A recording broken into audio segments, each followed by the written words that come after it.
नहीं दूसरों को भी बर्बाद करके रख देती है।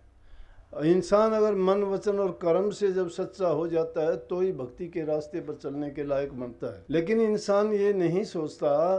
कि इस इंसान से अच्छे तो पशु पक्षी जीव जंतु हैं जो लाखों काम आते हैं, इंसान के भी काम आते हैं। बैलों को हल में जोतते हो, ऊँटों पर भार लादने का काम लेते हो, दूसरे जानवर भी,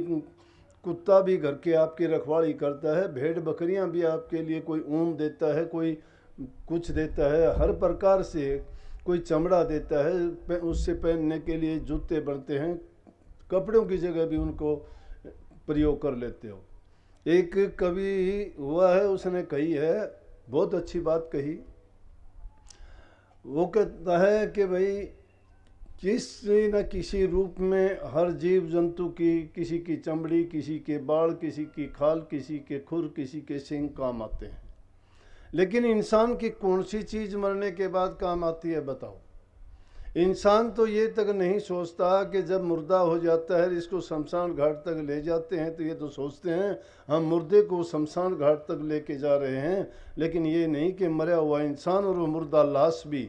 आपको ये आईना दिखाने की कोशिश करती है कि इसी रास्ते पे तुम्हें भी कल को आना है। लेकिन जब इंसान इन चीज़ों को भूल जाता है और इन चीज़ों को भूलने के बाद फिर वो जो मन में आता है वही कर्म करता है,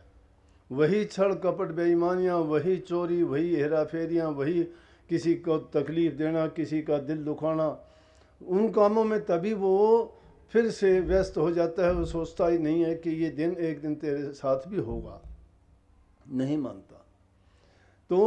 इंसान को ये चाहिए कि हमें ये दात बख्शी है उस मालिक की तरफ से, 84 लाख योनि में घूम घुमा के चक्कर काटने के बाद कितने हमारे नेक कर्म और कितने जन्मों के इकट्ठे हुए होंगे, अब के नहीं, वो इकट्ठे होने से ही हमें इंसान का चोला मिला है,